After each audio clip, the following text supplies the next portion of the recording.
Hey guys, welcome back to my YouTube channel. This is Sakshi. I'm first year professional MBBS student at ESIC Medical College Hyderabad. So guys, in this video हम बात करेंगे आपके chemistry के बारे में कि आप कैसे नीट के लिए आप कैसे केमिस्ट्री के लिए प्रिपेयर कर सकते हो. ओके, सो फर्स्ट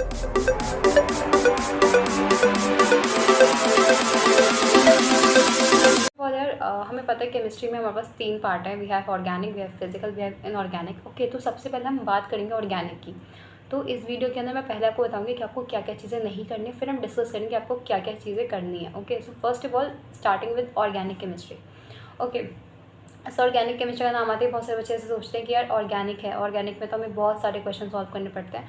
मतलब हमें हर वैरायटी, हमें हर रिएक्शन याद होनी चाहिए. इवन जो एनसीईआरटी में नहीं होता बच्चे वो भी स्टार्ट कर देते हैं याद करना, which is totally wrong. You don't have to do this. Okay, because वो पेपर में आते नहीं, वो पेपर के लिए बिल्कुल इररेलेवेंट है. आपको अगर अपनी नॉलेज के लिए यू कैन डू, बट आपको पता है कि अब नीट में बहुत टाइम नहीं है. So you can not waste your time in doing such question and all, learning those mechanism and all.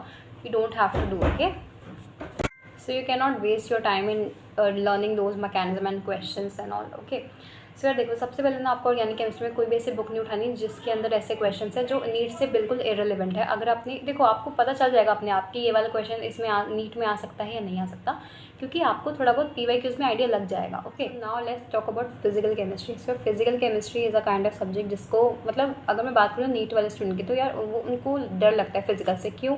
क्योंकि इसमें कैलकुलेशंस हैं, उसमें प्लस माइनस डिवीजन है, ये सब करना होता है. It's very easy guys. आपको सिर्फ फॉर्मूला याद रखना है. फॉर्मूला अगर आपको याद है तो आप क्वेश्चन को इजीली सॉल्व कर लोगे. ओके, आपको उसमें कोई भी ऐसी बुक उठाने की जरूरत नहीं. लाइक बहुत सारे बच्चे जो नरेंद्र अवस्थी की बुक को सॉल्व करते हैं, no doubt it's a very good book, but for the NEET, क्योंकि आप नीट के लिए प्रिपरेशन कर रहे हो तो आप वही पढ़ो जो, अगेन मैं आपको कह रही हूँ कि जो पेपर के लिए इंपॉर्टेंट है, क्योंकि पेपर में बहुत टाइम नहीं है, बहुत कम टाइम है. सो इस टाइम को बिल्कुल वेस्ट ना करके उसको बहुत अच्छे से प्रेशियस वे में यूज़ करके आप उसको करो.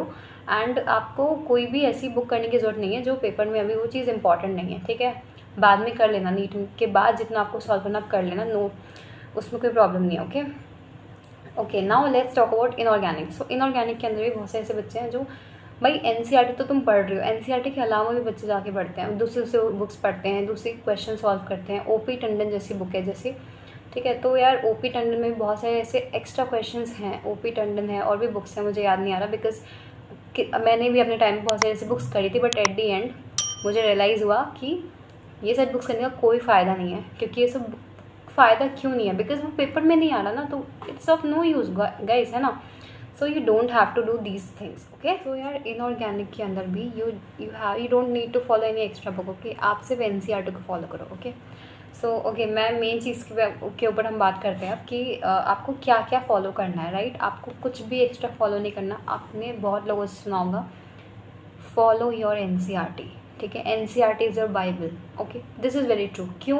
क्योंकि most of the question, 70 to 80% of the question are from the NCERT, rest are from the PYQs, उसमें वैल्यूज़ चेंज होती हैं. ठीक है, मैं आपको केमिस्ट्री के लिए बता रही हूँ. ओके, केमिस्ट्री के अंदर मैंने खुद ने भी यही करा था, इसलिए आपको सजेस्ट कर रही हूँ. एंड आप मुझ पर रिलाई कर सकते हो, बिकॉज मैंने भी ये किया था and I got admission. Start करते हैं हम लोग ऑर्गेनिक केमिस्ट्री में. तो ऑर्गेनिक केमिस्ट्री के अंदर आपको सिर्फ एनसीईआरटी करनी है. एनसीईआरटी के अंदर मतलब एनसीईआरटी से आपको स्टार्टिंग करनी है. उसके बाद आपको किसी अदर बुक PYQs वगैरह पे जाना है. तो एनसीईआरटी के अंदर आपको कैसे करना है? तो एनसीईआरटी में आपने कोई भी चैप्टर पढ़ा ऑर्गेनिक का, ठीक है, तो आपको उसको एक तो फर्स्ट रीडिंग देनी है. मतलब पेपर में जाने से पहले एटलीस्ट आपकी 2 से 3 रीडिंग एटलीस्ट एनसीईआरटी में ऑर्गेनिक के जितने भी चैप्टर्स हैं आपके, उसकी होनी चाहिए. पहली चीज़. दूसरी चीज़, आपको उसके जितने भी इंटेक्स के क्वेश्चंस हैं वो सॉल्व करने हैं. तीसरी चीज़, आप में जितने भी इंटेक्स्ट बुक के क्वेश्चंस हैं वो सारे सॉल्व करना है आपको.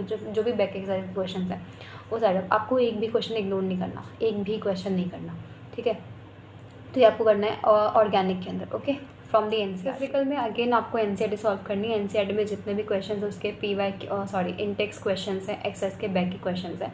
एंड आप एक बार रीडिंग कर लो हर एक चैप्टर के, जितने भी फिजिकल के चैप्टर्स हैं. आपके जो फॉर्मूला है, पूरा जो फॉर्मूला है, जितने भी फिजिकल चैप्टर सारे, जितने भी जिसमें जितने फॉर्मूले हैं, एक उसकी फॉर्मूला शीट बना लो. ठीक है, फॉर्मूला शीट नोटबुक बना लो जिसमें सारे फिजिकल के फॉर्मूले लिखे हों. ठीक है, वो सारे बनाओ, उसको रिवाइज़ करो और ये क्वेश्चन सॉल्व करो. फिजिकल के लिए आप इतना करो. देन हम चलते हैं इनऑर्गेनिक पे. ठीक है, तो इनऑर्गेनिक के अंदर आपको वर्ड टू वर्ड याद करना है बिल्कुल एनसीईआरटी में. बट बहुत बार ऐसा होता है कि आप पढ़ तो लेते हो, आप जितनी बार पढ़ते हो ना उतनी बार आपको एक नई चीज़ निकल के मिलती है। इवन आप क्वेश्चन सॉल्व करते हो ना, तो आपको लगता है ये तो मैंने एनसीईआरटी में पढ़ा नहीं, बट एक्चुअली वो चीज़ एनसीईआरटी में होती है। ऐसे बहुत सारी चीज़ें होती हैं, मैंने भी ऐसी चीज़ें फेस करी, इसलिए आपको बता रही हूँ। सो आप क्या करो, आप एनसीईआरटी को रीड करो, जो भी आपका चैप्टर, फॉर एग्जांपल आप एस ब्लॉक पढ़ रहे हो, ठीक है, तो एस ब्लॉक आपने पढ़ा पूरा, तो आपको जितने भी उसके इम्पॉर्टेंट पॉइंट दिख रहे हैं, जो भी आपको ऐसा लग रहा है कि हाँ ये आ सकता है, आप उसके एक नोट बना लो, ठीक है, नोटबुक बना लो, मतलब नोट्स बनाओ, हर एक इनऑर्गेनिक चैप्टर के नोट्स बनाओ, ठीक है, एंड उसको रिवाइज करो, बिकॉज नोट्स से बहुत फ़ायदा होता है। मैंने खुद ने नोट्स बनाए थे। नोट्स बनाना इंपॉर्टेंट होता है। आप ये मत सोचना कि बिना नोट्स के आप पेपर सॉल्व करने जाओगे, आपका पेपर बहुत अच्छा होगा, आपको नोट्स बनाने ही पड़ेंगे। सो नोट्स बनाने को इग्नोर तो बिल्कुल भी मत करना, बिल्कुल भी मत करना। नोट्स आपको बनाने हैं, एटलीस्ट आप इनऑर्गेनिक के बनाओ, ठीक है। तो ये तो हमारी बात होगी कि आपको एनसीईआरटी में क्या क्या करना है। ओके, अब हम बात करते हैं कुछ एक्स्ट्रा बुक्स की जो आपको सॉल्व करनी है। तो सबसे पहले एनसीईआरटी अपनी पूरी कर ली, ठीक है, आपने हर चैप्टर कर लिया, मतलब मैं एक चैप्टर लेके चल रही हूँ किसी भी का, ऑर्गेनिक, फॉर एग्जाम्पल आप एस ब्लॉक ही कर रहे हो, ठीक है, तो आपने एस ब्लॉक पूरा कर लिया, बुक से कर लिया, आपने उसके इंडेक्स कर लिया, आपने उसके एग्जाम्पल्स कर लिया, आपने उसका एक्सरसाइज के क्वेश्चन कर लिए सारे। उसके बाद आपको जाना है एग्जाम्पलर पे, ठीक है, आपने एनसीईआरटी करी, फिर आप करो एग्जाम्पलर आपने करा, एग्जाम्पलर सॉल्व करने के बाद आपके जितने भी क्वेश्चंस आपके जितने भी क्वेश्चंस में नहीं बन रहे हैं, उसको आप अपनी नोट, जो आपने नोट्स बनाया ना, उसके अंदर उसको ऐड ऑन करो at the last of the chapter, ठीक है। देन आपको क्या करना है, आपको एनसीईआरटी आपने करी, फिर आपने एग्जाम्पलर करी, देन आपको क्या करना है, देन आपको करना है PYQs, जितने भी PYQs हैं उस चैप्टर से रिलेटेड आपको वो सारे क्वेश्चन करने, चाहे वो नीट में हो, एम्स में हो, जेकमार में हो, जिसमें भी हो। Even you can solve JEE question also, ये आपके लिए बेनिफिट होगा, ठीक है। तो आपको ये करना है, ठीक है, आपको एक फ्लो बनाना है कि पहले आप एनसीईआरटी करोगे, फिर आप एग्जाम्पल करोगे, देन आप करोगे अपना PYQs। ओके, PYQs में आप नीट के PYQs कर सकते हो, आप एम्स के क्या है, आकाश के क्वेश्चंस कर सकते हो, एंड आप अपना एरियन के भी क्वेश्चन सॉल्व कर सकते हो, ठीक है। तो आप ये फ्लो बना के अगर करोगे ना केमिस्ट्री के अंदर, चाहे कोई भी आपका ऑर्गेनिक है इनऑर्गेनिक है, तो आपका डेफिनेटली आपको ये हेल्प होगी। एंड यस गाइस, आपको नोट्स बनाने हैं, ठीक है, आप नोट्स को इग्नोर बिल्कुल भी मत करना, ठीक है। So guys, with this we are going to end our video. So अगर आपको वीडियो पसंद है और अगर आपको लगता है कि आपको इससे थोड़ी भी हेल्प हुई, आपको थोड़ा पता है कि आपको सीक्वेंस क्या फॉलो करना है, पहले आपको एनसीईआरटी करनी है, फिर आपको एग्जाम्पल करना है, देन आपको PYQ करना है, आपको इससे ज़्यादा नहीं करना है, बिकॉज टाइम अब इतना है नहीं, ठीक है। इस टाइम पीरियड में आपको पूरा ये सारा करना है, फिर आपको रिवाइज भी करना है। रिवीजन आपको 3 बार करना है एटलीस्ट पेपर में बैठने से पहले, ठीक है। आपके सारे फॉर्मूले टिप्स भी होने चाहिए, आपको ये चीज़ें ध्यान से रखनी है। एंड अभी से अगर आप करोगे, अभी बहुत टाइम है, आप कर सकते हो, ठीक है। So do this things and you will rock the exam. Okay, so अब इस वीडियो को हम यहीं पे एंड करते हैं, मिलेंगे नेक्स्ट वीडियो में। तब तक के लिए सी यू एंड टेक केयर।